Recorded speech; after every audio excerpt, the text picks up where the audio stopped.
ஹலோங்க, வணக்கம் and welcome to our channel kitchen நண்பர்கள். இன்னைக்கு நம்ம சேனல்ல பார்க்க போற ரெசிபி பாசிப்பருப்பு உருண்டை. வாங்க அதை எப்படி செய்யறோம்னு பார்த்துடலாம். 200 கிராம் அளவுள்ள பச்சை பயிறு, பாசிப்பயிறுன்னு சொல்லுவோம் இல்லைங்களா? அந்த பருப்பு எடுத்து வச்சிருக்கோம். அதை இப்போ கடாயில் சேர்த்துட்டு நல்லா வறுத்தெடுத்துக்கலாம்.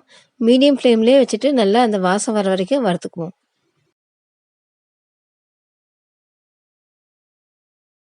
இது கூடவே 3லேருந்து 4 ஏலக்காய் போல சேர்த்துட்டு அதையும் வறுத்துக்கலாம்.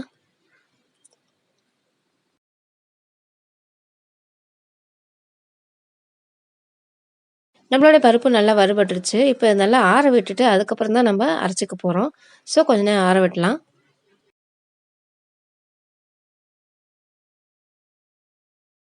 அது ஆறிட்டு இருக்கிற கேப்பில் நம்ம 1 கப் அளவுக்கு சர்க்கரையை பொடி பண்ணி எடுத்துக்கலாம். அதை ஒரு பவுலுக்கு மாற்றியாச்சு. ஸோ இப்போ நம்ம ஆறியிருக்க அந்த பச்சை பயிரையும் அரைச்சி எடுத்துட்டோம். அதையும் இந்த சர்க்கரையோட சேர்த்துக்கலாம். உங்களுக்கு சர்க்கரை சேர்க்க விருப்பம் இல்லைன்னா நீங்கள் நாட்டு சர்க்கரை, வெல்லம் இந்த மாதிரி கூட சேர்த்துக்கலாம். 2யும் நல்லா மிக்ஸ் பண்ணி விட்டுட்டு நாங்கள் இன்னொரு பக்கம் நெய்யை உருக்கி வச்சுருக்கோம். அதாவது சூடு பண்ணி வச்சுருக்கோம். அதை கொஞ்சம் கொஞ்சமாக சேர்த்து கிளறி விடலாம்.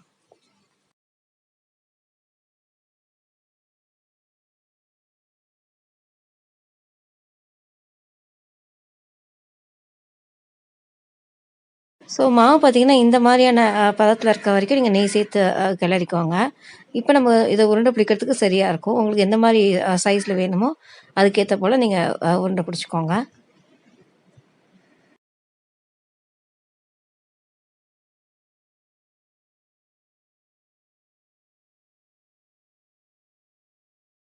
அவ்வளோதான் நம்மளோட ஈஸியான, அதே நேரம் ஹெல்த்தியான பாசிப்பருப்பு உருண்டை ரெடி ஆயிருச்சு. இந்த வீடியோ உங்களுக்கு பிடிச்சிருக்கும்னு நம்புறோம். பிடிச்சிருந்தா லைக் பண்ணுங்க, ஷேர் பண்ணுங்க. உங்களோட கருத்துக்கள கீழ இருக்க கமெண்ட் பாக்ஸ்ல சொல்லுங்க. அண்ட் மறக்காம கிச்சன் நண்பர்கள் சேனலுக்கு சப்ஸ்கிரைப் பண்ணிடுங்க. பக்கத்துல இருக்க பெல் ஐகானையும் பிரஸ் பண்ணுங்க. அப்பதான் நாங்க அடுத்து போடுற வீடியோஸோட நோட்டிஃபிகேஷன் உங்களுக்கு வரும். Thank you.